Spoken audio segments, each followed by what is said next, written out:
nosso desejo é procurar não só mostrar na Bíblia, como trazer para o nosso dia a dia a satisfação de praticarmos aquilo que nós lemos da Bíblia, achamos bonito, concordamos, admiramos, vemos na vida dos personagens da Bíblia, mas que nem sempre são coisas que se tornam concretas para a nossa experiência.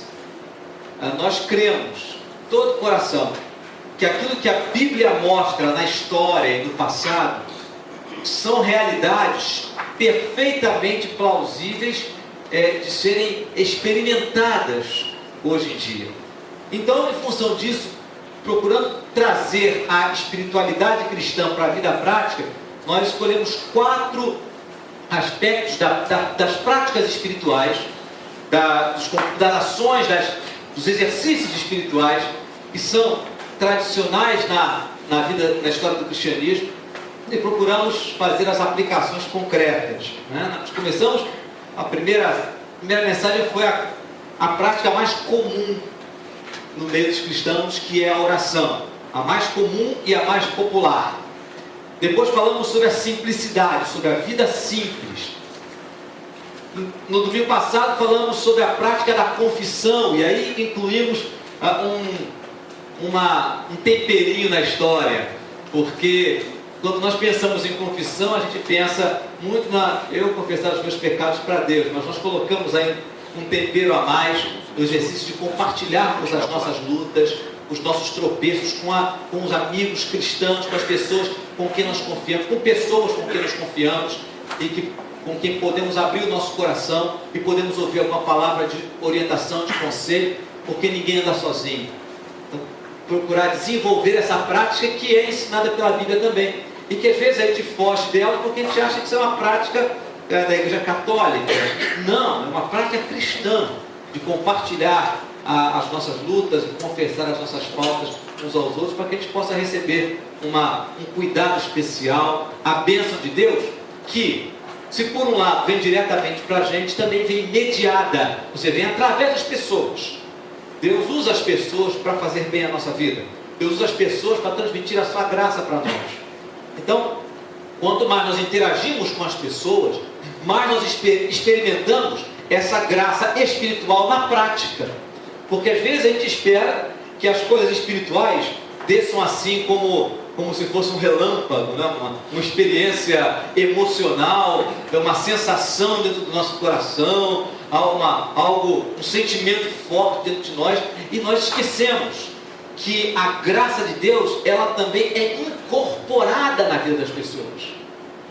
Deus age em mim, age em você, trabalha na minha vida, trabalha na sua vida, não só para que a gente seja completo, mas que através da gente, outras pessoas possam também se tornar mais completas, mais plenas, e experimentar de forma mais prática e mais concreta essa bênção que é a vida espiritual trazida para o aspecto prático.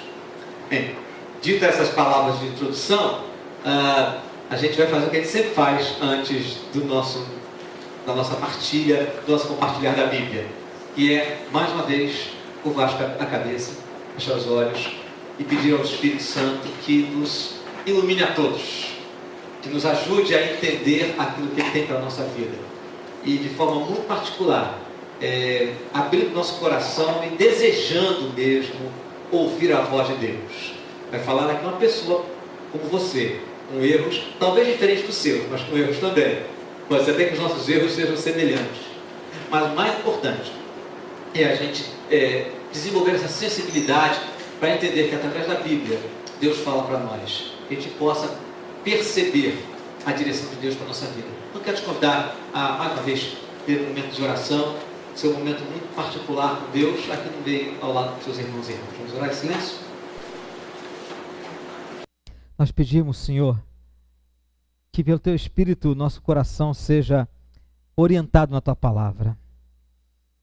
Nós precisamos aprender a andar com o Senhor, nós precisamos aprender a ser cristãos e cristãs mais consistentes, com uma vida mais profunda, deixando a superficialidade que tantas vezes domina a nossa vida, deixando de lado uma vida simplesmente na média e, conduzidos pelo Senhor, termos uma vida mais profunda, uma vida com mais conteúdo, uma vida que honre e glorifique o Teu santo nome, Senhor.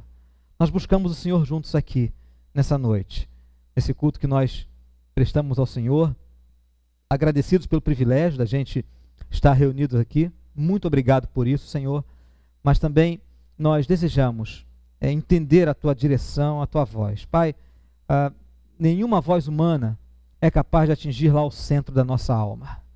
Só mesmo a voz do Senhor é capaz de interagir conosco e trabalhar lá no centro da nossa vontade, de maneira a nos fazer entender a Tua vontade e também nos fazer acolher o que o Senhor quer para nós.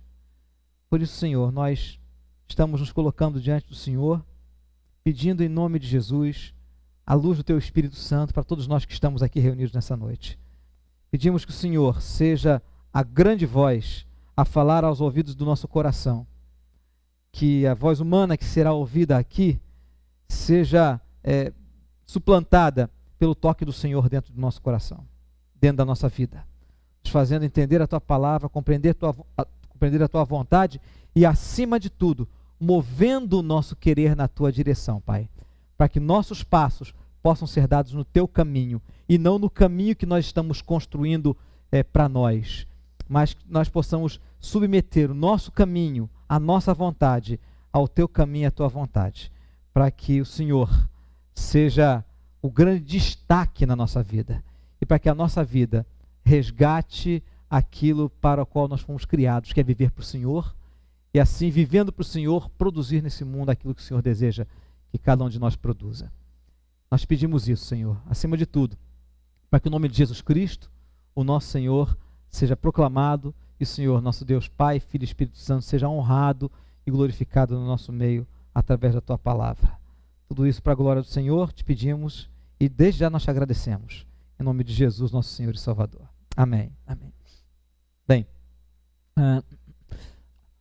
nosso tema de hoje, dentro da temática Ajustando a Conexão, Espiritualidade Cristã na Prática, procurando sair da superficialidade, sair de uma mera espiritualidade teórica e transformar a nossa vida naquilo que Tiago fala para nós, sermos praticantes da palavra e não somente ouvintes. Hoje nós queremos tocar na prática, falar da prática da adoração. Adoração, ela está num dos nossos símbolos de fé, o Catecismo Maior de Westminster, logo na primeira pergunta: qual é o objetivo principal da vida humana? Qual é a meta principal da vida humana? E o Catecismo diz algo simples e direto: o objetivo principal da vida do ser humano é glorificar a Deus e desfrutar dele para sempre. Esse é o principal objetivo da vida humana. Normalmente, na sociedade em que eu e você vivemos, o objetivo principal da vida humana é ser feliz. Não é isso? Um dos direitos, considerado um dos direitos inalienáveis da pessoa hoje, é o direito de buscar a felicidade. Só que o que a gente entende na Bíblia, pela Bíblia, é que a felicidade, na verdade, é um produto. Ela não é um alvo a ser atingido. Ela é um produto de uma caminhada dentro dos propósitos para os quais nós fomos criados. À medida em que uma pessoa consegue perceber que a grande razão da sua vida é viver para aquele que a fez e que até hoje a sustenta, nós resgatamos o propósito da nossa vida e todas as outras coisas que, na verdade, produzem a tão buscada felicidade, vão sendo formadas, produzidas na nossa vida. A felicidade, na verdade, é um produto de uma vida construída dentro do propósito certo. Na verdade, aquilo que rompeu a nossa felicidade, a felicidade da raça humana, foi exatamente o afastamento da fonte de vida. Foi exatamente a desconexão de Deus. E quando Deus olhou para nós e teve piedade de nós e mandou o seu Filho Jesus, Ele o fez para restaurar essa possibilidade de conexão. Através dele, nós tivemos a nossa vida reconectada a Deus, e agora, embora estejamos conectados, essa conexão todos os dias precisa ser ajustada, como se nós precisássemos lembrar de sintonizar bem o nosso dial para que essa nossa conexão não se perca, para que a gente refine essa conexão. Adoração é exatamente o centro da nossa existência. Nós fomos feitos, eu e você fomos feitos, para que através de mim e através de você, a beleza de Deus e a presença de Deus seja espalhada sobre a face da terra. Eu e você fomos feitos, fomos criados, não foi à toa, a imagem e semelhança de Deus, para que essa imagem e semelhança seja espelhada na terra. Eu e você fomos feitos para que o mundo se torne o palco onde a glória de Deus se apresenta, onde a presença de Deus se manifeste. Nós fomos feitos para isso. Nós fomos feitos para honrar, para adorar a Deus. Essa é uma realidade que a Bíblia fala de forma central. O centro do universo não somos nós, embora sejamos extremamente importantes aos olhos daquele que é o verdadeiro centro do universo. Deus é o verdadeiro centro de tudo. Nós somos extremamente importantes para Ele, mas Ele é o centro de todas as coisas. E quando nós temos a satisfação de entender as Escrituras, de abrir a Bíblia e lê-la com olhos de quem deseja conhecer melhor a Deus, nós passamos a compreender que a gente precisa sair do centro do cenário da nossa própria vida, nos deslocarmos e darmos o centro àquele que realmente precisa estar no trono da nossa vida, no trono da realidade, que é o Criador, o dono de tudo, o sustentador de tudo, o nosso Deus. A adoração diz respeito a isso, a essa compreensão de que Deus precisa ser o centro. Deus precisa estar no centro de tudo. Ele é o sol em torno de quem tudo o mais vai orbitar. É nele, como diz o apóstolo Paulo, que nós vivemos, nos movemos e existimos. Para ele, por meio dele, são todas as coisas. Então, é Ele que é o centro de toda a experiência, a existência humana. Por isso, a adoração diz respeito exatamente a isso, a nós resgatarmos essa realidade. Mas quando a gente fala de adoração numa igreja, a primeira coisa que vem na nossa cabeça é isso aqui, é um culto. A primeira coisa, quando se fala em adoração, a nossa tendência é pensar no que nós estamos celebrando. Então, exatamente por isso, porque existem muitos pensamentos a respeito de adoração, eu queria começar pelo aspecto contrário. O que a adoração não é, para que a gente entenda o que realmente a Bíblia fala sobre o que é adoração. A gente precisa demolir alguns tabus, a gente precisa reconsiderar alguns conceitos nossos, alguns conceitos que estão muito agarrados na gente. Você vai perceber uma coisa interessante. Separei algumas questões aqui para dizer o que não é adoração. E é uma tendência natural que para cada coisa que eu vou colocar aí, você diga assim, eu sei que adoração não é isso. E é verdade, a gente tem esse conceito, mas você vai perceber que embora nós, em teoria, saibamos que adoração não é isso, nós temos muita dificuldade de entender o que realmente é adoração. E aí, quando pensamos em adoração, nós corremos para essas coisas que não são adoração. Então, a primeira coisa é que adoração não é algo restrito a um local específico. A adoração não é algo que está limitado a um lugar, a um espaço. Não há um espaço definido para adoração, específico para adoração. Acabamos de ler um texto que fala isso.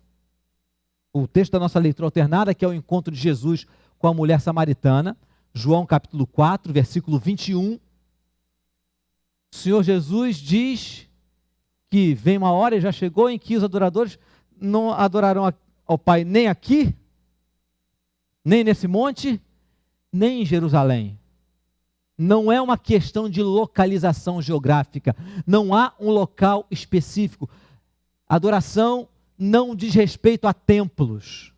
Adoração não diz respeito a lugares sagrados. Adoração não diz respeito a espaços especialmente santificados. Porque Deus não mora em templos feitos por mãos humanas. Nós cantamos isso de vez em quando, não é?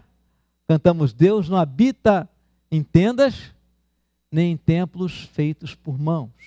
Adoração não é uma questão de local, não é restrita a um local específico. Outra coisa que a adoração não é isso. Adoração não é isso que nós estamos fazendo aqui. Adoração não é uma reunião de culto. Embora uma reunião de culto seja um dos aspectos concretos da adoração. Mas adorar a Deus não é vir para um culto. Onde quer que ele seja, onde quer que ele aconteça. Adorar a Deus é algo mais profundo do que isso.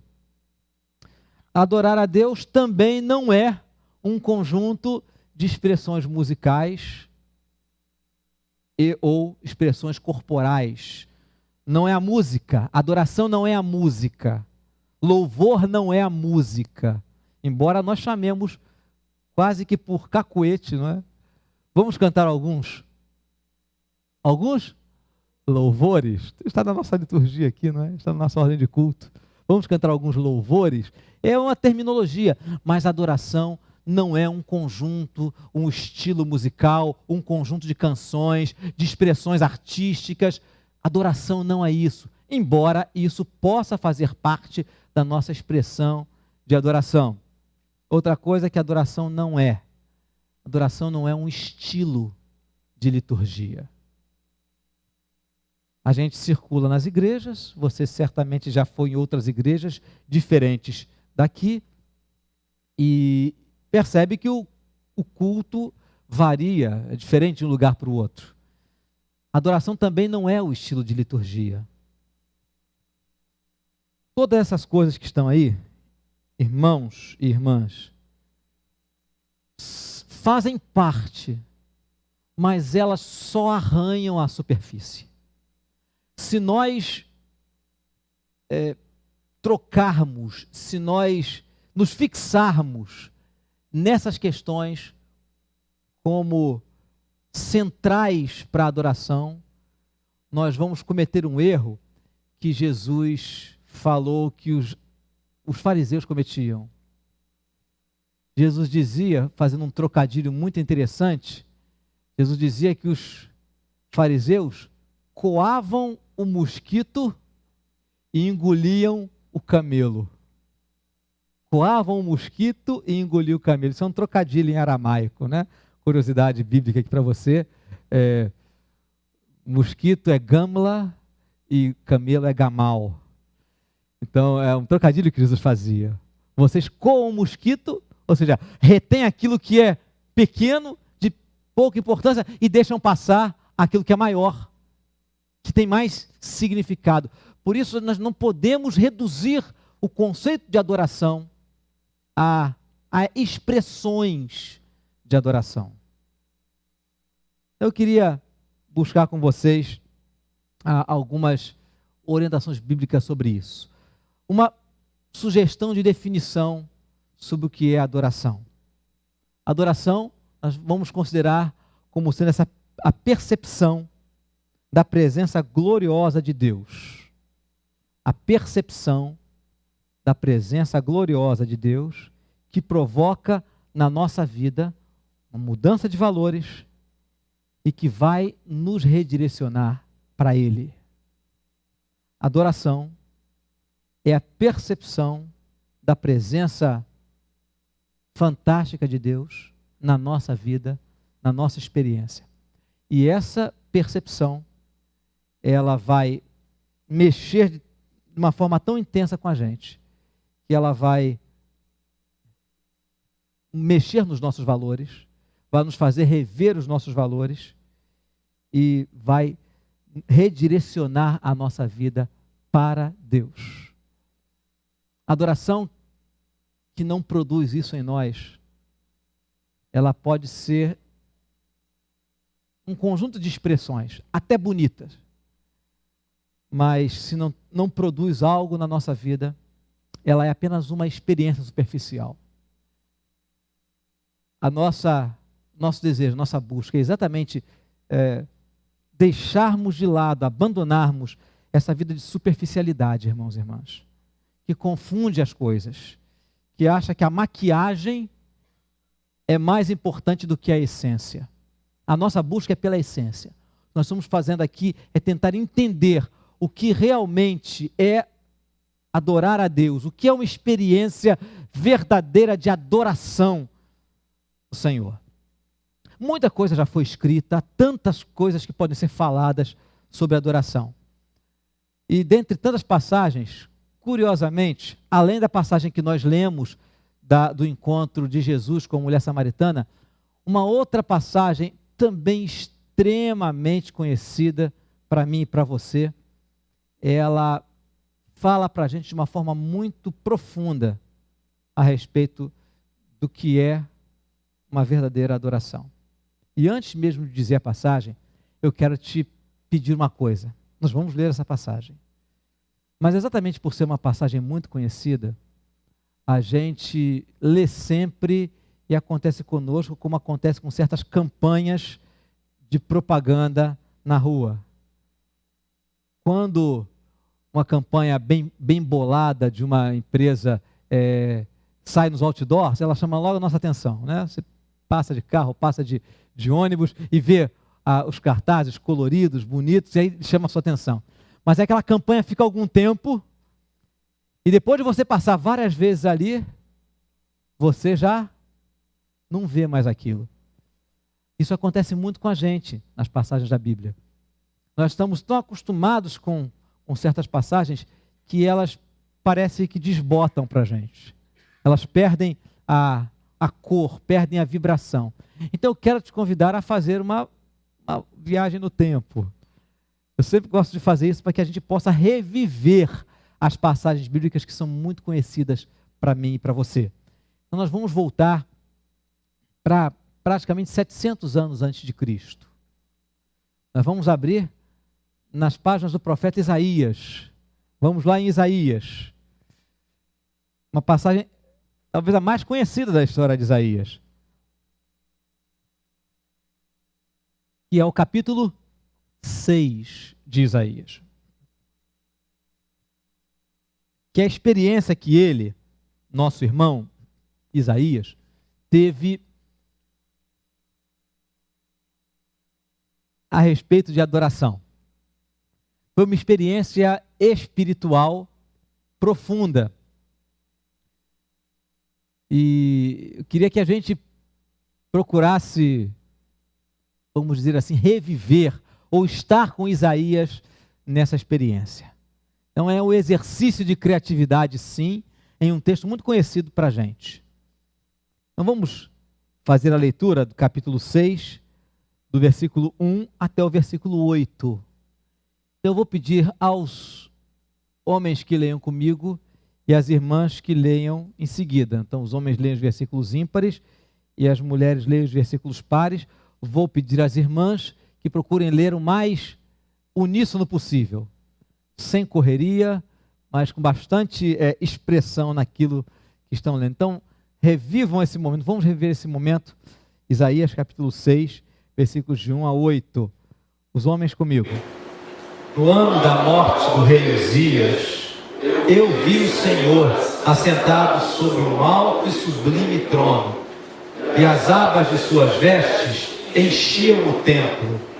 Serafins estavam por cima dele, Cada um tinha 6 asas, com 2 cobria o rosto, com 2 cobria os seus pés e com 2 voavam. E clamavam uns para os outros, dizendo: Santo, Santo, Santo é o Senhor dos exércitos.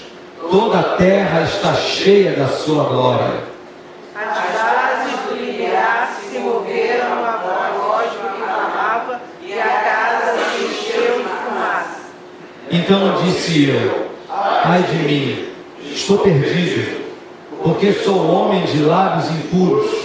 Habito no meio de um povo de impuros lábios, e os meus olhos viram o Rei, o Senhor dos exércitos. Então um dos serafins voou para mim, trazendo na mão uma brasa viva, que tirara do altar com uma tenaz. Com a brasa tocou a minha boca e disse: Este ela tocou os teus lábios, a tua iniquidade foi tirada, e perdoado o teu pecado. E depois disto, ouvi a voz do Senhor que dizia: a quem enviarei? E quem há de ir por nós?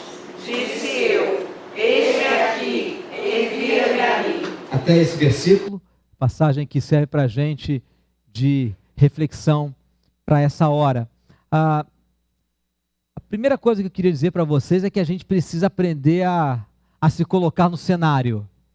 É claro que cada um de nós tem uma imagem dessa cena. Se você foi criado na igreja, você deve formar uma imagem, talvez a partir de uma história que foi contada na infância, de alguma ilustração que foi vista nessa história contada. Mas o grande significado, o grande diferencial dessa passagem tão conhecida para nós, é que essa passagem descreve aquilo que a gente poderia entender como uma experiência de adoração profunda. Eu só queria que você se imaginasse no lugar de Isaías. Em vez de ser Isaías 6, poderia ser Rodney 6. Né? Poderia ser Mateus 6. Não o Evangelho, né? Não o Evangelho de Mateus. Poderia ser Lourdes 6. Não é verdade? Então, imagine que essa experiência poderia estar acontecendo com você. Esse encontro quase indescritível com Deus. Essa experiência de Isaías num ambiente de adoração perfeita. Porque num primeiro momento os adoradores são anjos. Na primeira situação, os adoradores originais aqui são anjos. Isaías está no templo e ele tem uma visão de Deus. Ele descreve essa visão como uma visão de anjos voando ao redor do Senhor e dizendo: Santíssimo, Santíssimo, Santo, Santo, Santo, é um superlativo. O Senhor é santo, toda a terra está cheia da sua glória. Toda a terra está cheia da sua glória. Essa expressão não de pessoas, não de seres humanos, mas de seres espirituais que rodeiam o trono da glória de Deus, estão clamando, estão falando em voz alta que toda a terra está cheia da glória do Deus santo, do Deus puro, do Deus perfeito. E quando vê isso, Isaías fica sem saber o que fazer. Ele diz: ai de mim. Essa experiência é uma experiência tão transcendente, tão indescritível, que eu estou perdido. Estou perdido, sou pecador. Meus olhos viram o Senhor. Meus olhos viram o Rei, o Senhor dos Exércitos. Esse é o sentimento nessa ambiência de adoração de Isaías.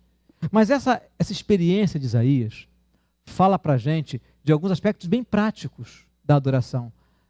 Você se lembra que eu disse que a adoração não é um momento de louvor, a adoração não é um lugar, não acontece num lugar específico, a adoração não é um conjunto de práticas, a adoração não é uma reunião de culto, a adoração não é um tipo de liturgia, a adoração é a percepção da presença gloriosa de Deus. Adoração é você, não só Isaías, mas você e eu, estarmos conscientes de que esse Deus Santíssimo, cuja visão amedrontou, apavorou Isaías, está presente do nosso lado. Porque toda a terra está cheia da sua glória. Toda a terra. Não há 1 milímetro, 1 centímetro quadrado, nesse mundo, onde Deus não esteja presente. Não existe. Abraham Kuyper, que foi um político holandês, tem uma frase fantástica que ele diz: não existe 1 centímetro quadrado em todo o universo que Jesus Cristo não reivindique como propriedade dele. O Deus eterno, o Deus todo-poderoso, o Deus santíssimo, está presente em todos os lugares imagináveis, possíveis e imagináveis. Deus está presente na sua vida quando você está indo para o trabalho, enfrentando aquele maravilhoso trânsito das 7h30 da manhã, 8 horas da manhã, ali na Avenida Radial Oeste. Deus está presente com você quando você está tomando banho. Deus está presente com você quando você, feliz da vida, vai jogar futebol com seus amigos. Deus está presente com você quando você diz: estou a fim de não fazer nada agora, preciso de um descanso. Deus, na sua glória, na sua majestade, está presente com você. Deus está presente com você quando você vai à banca de jornal comprar o jornal. Se é que hoje em dia as pessoas costumam comprar jornal. Deus está presente com você em toda a sua glória, em toda a sua majestade, em cada momento que você respira, em cada centímetro em que você pisa. E essa percepção da presença gloriosa de Deus que vai mexer com a gente, mexer com os nossos valores e vai nos atrair para Ele, vai nos redirecionar para Ele. Agora, como é que se experimenta isso? Porque nós estamos falando de viver a espiritualidade cristã na prática. Como é possível a gente ter esse tipo de percepção? Não é algo mágico, embora também não seja algo tão objetivo, é algo pessoal, algo muito subjetivo. Mas a Bíblia mostra para a gente como é possível refinar, ajustar a nossa conexão, para que a gente experimente isso, para que a gente adquira essa percepção da presença e da companhia de Deus. Não é apenas aquela teologia da Xuxa. Conhece a teologia da Xuxa? Eu me lembro que a Xuxa falava algo do tipo assim: o cara lá de cima está sempre comigo, né? Não, a coisa não é bem assim. Isso é saber em teoria. Isso é saber em teoria. Qualquer pessoa que crê em Deus tem essa concepção de que Deus está presente, mas isso não é a percepção da presença de Deus. Porque a percepção da presença de Deus mexe com a nossa vida pessoal. Como é que é possível refinar a nossa percepção? Como é possível ajustar a nossa conexão para que nós possamos, nesses momentos, nessas circunstâncias extremamente comuns que eu citei aqui, entre tantas outras, podermos perceber a presença de Deus? Então, quero lhe fazer alguns apontamentos nessa experiência do profeta Isaías. Como é que essa experiência de adoração se desenvolve? Então, a primeira coisa que eu queria pontuar com vocês é que a adoração, a experiência da percepção da presença de Deus, ela nasce a partir do desejo do nosso coração de viver em proximidade com Ele. Se alguém não deseja, não está num movimento intencional, consciente, verdadeiro, sincero, de buscar a proximidade de Deus, dificilmente vai perceber a companhia de Deus na sua vida. De vez em quando Deus usa um alto-falante. De vez em quando Deus usa algo para nos despertar para Ele. Como disse C.S. Lewis, muitas vezes a dor é usada como um alto-falante divino, para nos despertar da necessidade de nos voltarmos para Ele. Mas não precisa ser assim. Não precisa ser assim. Foi esse o caso de Isaías. O que permitiu a Isaías viver essa experiência que nós lemos aqui agora? Existe, como eu falei para você, algumas pequenas, alguns detalhes, às vezes nos escapam da leitura. Lembra-se que ele dizia, eu vi o Senhor. Lembra-se dessa parte do texto? Eu vi o Senhor e as abas das suas vestes enchiam o templo. Interessante. Isaías, o próprio Isaías, o contexto dele é de quem está em busca pelo Senhor. A prática de Isaías, no caso dele, o desenvolvimento da sua espiritualidade era estar no templo. As abas das vestes do Senhor enchiam o templo. Talvez se ele estivesse em outro lugar, as abas das vestes do Senhor encheriam a minha casa. Mas Isaías, essa experiência de Isaías é no templo. Já faz parte da experiência dele, da vida dele, essa prática de buscar a Deus. A espiritualidade para o judeu naquela época estava extremamente ligada ao templo de Jerusalém.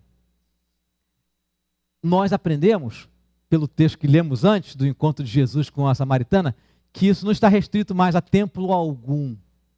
Na verdade, Deus nunca habitou em templo. Apenas a espiritualidade do judeu era desenvolvida em conexão com o templo. A nossa também é, ou não? O templo, embora a gente entenda que não é a centralidade da nossa vida espiritual, mas faz parte da nossa experiência. O nos encontrarmos aqui, buscarmos o Senhor juntos, faz parte da nossa experiência cristã também. Mas o destaque aqui é que essa afinação de sintonia, esse ajuste de sintonia para que nós possamos experimentar, perceber a presença de Deus, começa quando o nosso coração está disposto a buscar proximidade de Deus. Quando buscar Deus não acontece só quando nós estamos numa enrascada. Buscar Deus passa a ser uma parte essencial da nossa vida. Esse é o espírito dos desafios da semana que nós estamos fazendo aqui. E hoje tem outro, viu? No final dessa mensagem tem o quarto e último desafio. São hábitos que a gente procura desenvolver exatamente para que a nossa proximidade de Deus seja buscada, seja um exercício desejado, intencional, não uma coisa fortuita, não uma ação religiosa. Uma ação religiosa, mas uma ação que faz parte da nossa experiência, do desejo do nosso coração. Nós percebermos que o nosso coração precisa de Deus, a nossa vida precisa de Deus. Ele é o alimento da nossa vida, Ele é que traz nutrição para a nossa alma. Para perceber, para viver a experiência da percepção da presença de Deus, é preciso ter esse desejo de proximidade, de desenvolver a nossa vida. É o que o apóstolo Paulo falou em outras palavras quando ele escreveu aos Filipenses. Ele disse, desenvolvam a vossa salvação com temor e tremor, invistam. Façam esse investimento na vida com Deus. Porque a graça da salvação nos é dada sem que a gente tenha que pagar nada, mas o crescimento nessa graça, o crescimento na vida com Deus, temos que investir. Precisamos investir nisso. Então, se você deseja viver essa experiência de adoração e perceber Deus do seu lado, é preciso se voltar para Ele. É preciso buscá-lo intencionalmente. que ele não seja apenas o cara lá de cima. Que ele não seja apenas aquele que vai te abençoar quando você precisar. Mas que ele seja a tua âncora. Que ele seja aquele que vai dirigir a tua vida nos ambientes não religiosos. Nas questões em que às vezes a gente está acostumado a contar com o nosso braço e com o nosso talento, com as nossas capacidades. Busque ao Senhor intencionalmente. Intencionalmente. Não casualmente e nem quando a dor bater na sua porta. Quando a dificuldade chegar para você. Nunca vai haver uma experiência de encontro transformador com Deus se não houver desejo de conhecer Deus de perto e em profundidade. Agora, o melhor de tudo é que Ele se deixa encontrar. Essa é uma verdade na Bíblia muito cristalina. Ele diz, vocês vão me buscar e vão me achar quando me buscarem de todo o coração. De todo o coração. Então, a primeira coisa é que essa experiência de adoração verdadeira, esse encontro com Deus nasce desse desejo de proximidade com o Senhor. Agora, uma segunda característica da experiência verdadeira de adoração, para que você possa avaliar a sua própria vida e ver se o que você tem vivido na sua caminhada cristã, na adoração, seja comunitária, seja individual, é algo consistente ou se é apenas um movimento emocional, ou se é apenas uma prática religiosa, para que você possa avaliar. A segunda característica da adoração é que ela vai produzir algo em nós, ela vai nos levar, nos impulsionar ao autoexame e à confissão. Quando ela provoca isso em nós, aí ela é uma experiência verdadeira. Adoração que só promove movimento, adoração que só promove agito, adoração que apenas nos traz boas sensações, é uma adoração superficial, não sei nem se a gente pode chamar de adoração, é uma experiência passageira e trivial. A experiência de Isaías foi, no encontro com o Deus eterno, perceber-se, perceber quem era Ele. A adoração de verdade vai nos levar ao autoexame e à confissão. Isso nos remete a uma outra prática espiritual que nós compartilhamos aqui no domingo passado. A confissão. Aqui nesse caso, em primeiro lugar, a confissão particular com Deus. Aliás, só podemos confessar nossas faltas uns aos outros se olharmos para nós, fizermos esse autoexame honesto, verdadeiro e termos a visão clara de quem nós somos. O encontro com Deus verdadeiro, ele produz essa visão mais real de nós mesmos. Não é o que acontece com ele? Quando ele vê o Senhor, a exclamação dele é essa: eu estou perdido, ai de mim, estou perdido porque sou impuro no meio de pessoas impuras. Ou seja, acho fantástico isso. Ele, possivelmente um sacerdote ou levita, ele diz assim: eu sou um como todos os outros. Eu que estou aqui na igreja, vamos usar nossas expressões de hoje, eu que estou na igreja, que todo domingo estou na igreja, e que às vezes tem a tendência de me achar melhor que os outros. Na verdade, o encontro com Deus me coloca na minha posição. Eu não sou absolutamente melhor do que ninguém. Eu sou um pecador como qualquer outra pessoa. Ele diz: eu sou perdido porque eu sou impuro como todas as outras pessoas, e ainda assim eu vi o Senhor se apresentou a mim. É o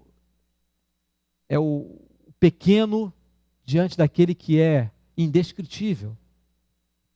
O encontro com Deus nos leva a olhar para nós e ver quem a gente é e não tentar disfarçar. Aliás, quando Jesus fala com a mulher samaritana que Deus é espírito e importa que os seus adoradores o adorem como? Em espírito e em verdade. O que ele está querendo dizer com isso é que o que importa é que os adoradores adorem com o seu com o seu interior inteiramente, de forma totalmente transparente diante de Deus.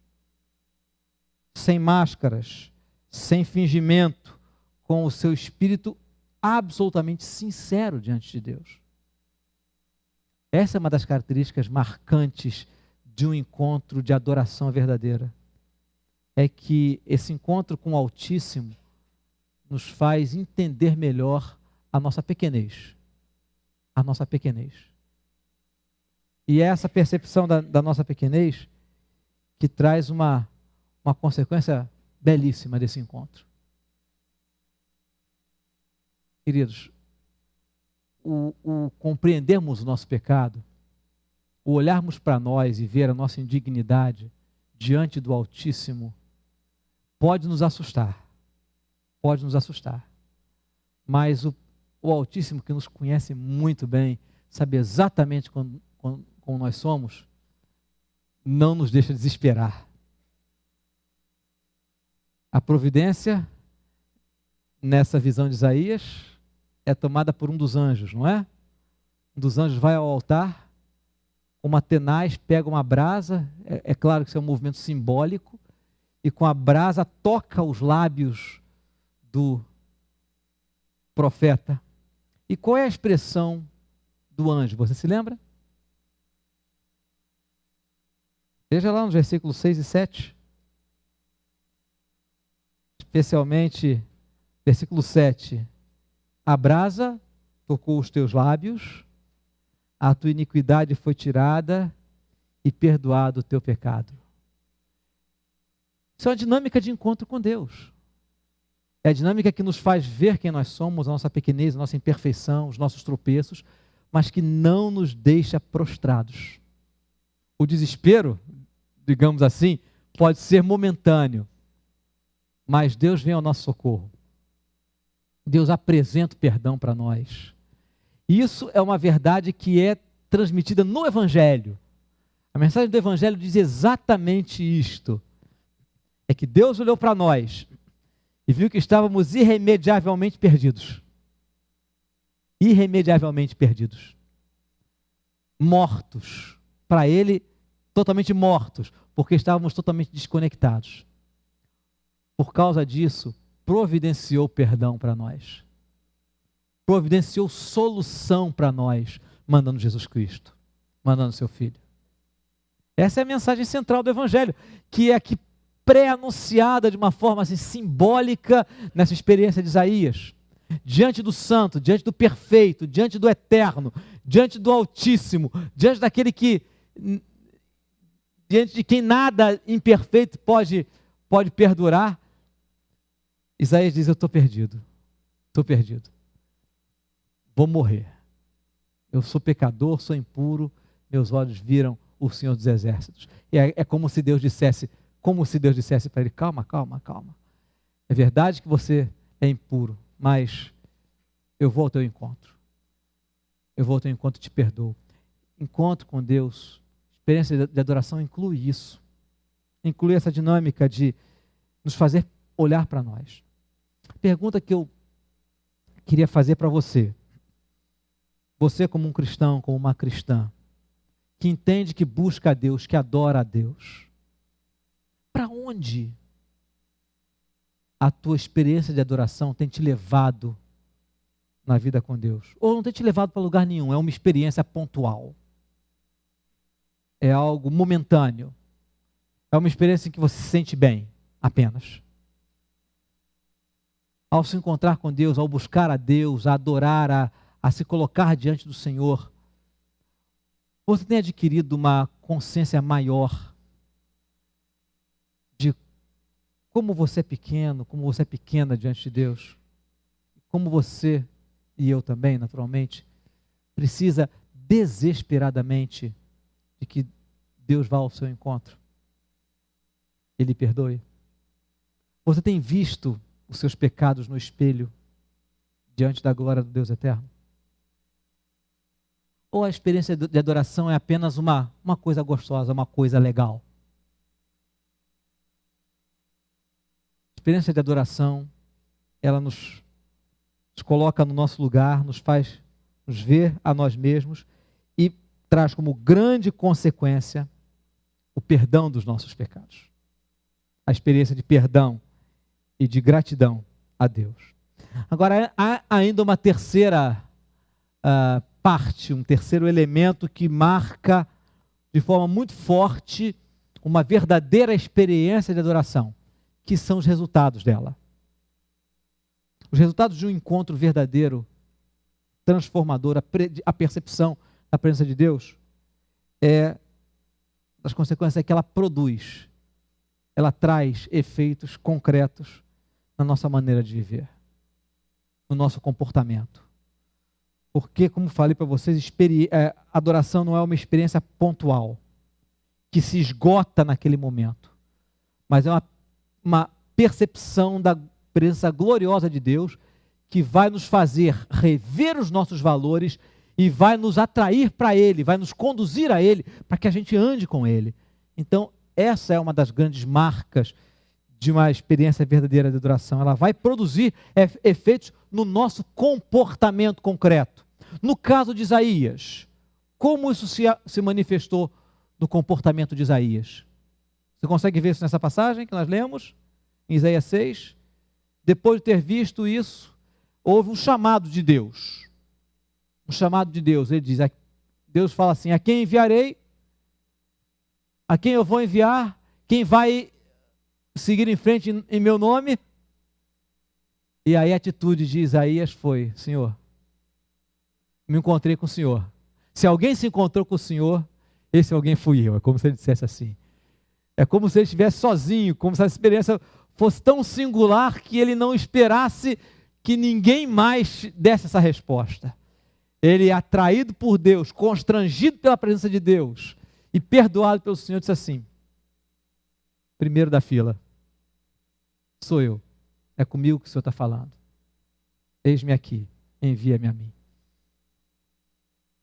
Encontrar-se com Deus e viver essa percepção da presença do Altíssimo se reflete na maneira como a gente passa a viver, na maneira como nós respondemos aos chamados de Deus.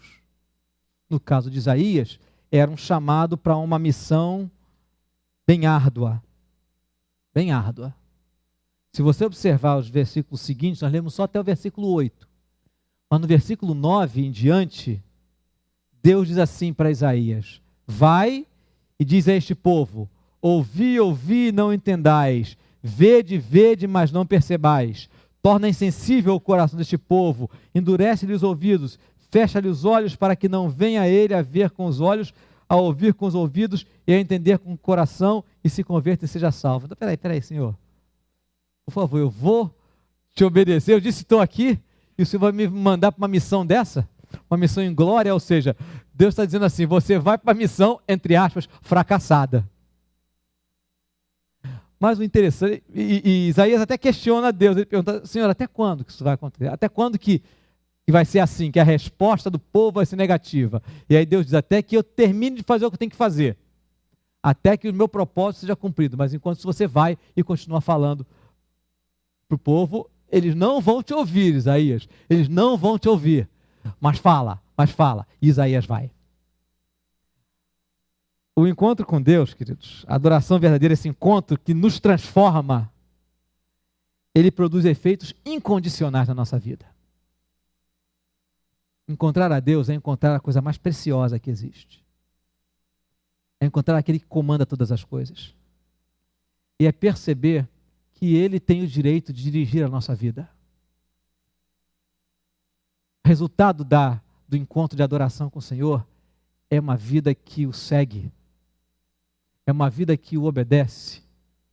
É uma vida que deseja fazer o que Ele quer, mesmo que a nossa vida seja imperfeita. Mesmo que a gente tropece. Meu irmão, minha irmã, deixa eu te dizer uma coisa muito importante, porque é algo que muitas vezes eu pensei e penso. Se eu sei que eu vou tropeçar, será que o meu propósito de seguir a Deus é válido? Então, se eu já sei que a minha caminhada vai ser repleta de de tropeços, altos e baixos, eu vou ter que... Por que eu vou começar isso? Na verdade, o que Deus quer não é o nosso desempenho. Deus não espera da gente desempenho. Deus espera da gente sinceridade. Deus espera da gente entrega. Deus espera da gente compromisso. Porque Deus sabe de tudo, absolutamente tudo na nossa vida. O que Ele pede de mim e de você não é perfeição. O que Ele pede de mim e de você é compromisso. O encontro com Deus, a adoração verdadeira, produz na nossa vida esse tipo de consequência. Essa resposta positiva ao chamado de Deus. A sua percepção de Deus, é preciso desenvolver algumas práticas. Então aí vem o nosso desafio para essa semana. Você lembra qual foi o desafio da semana passada? Quem lembra qual foi o desafio da semana passada? Foram desafios cumulativos, não é?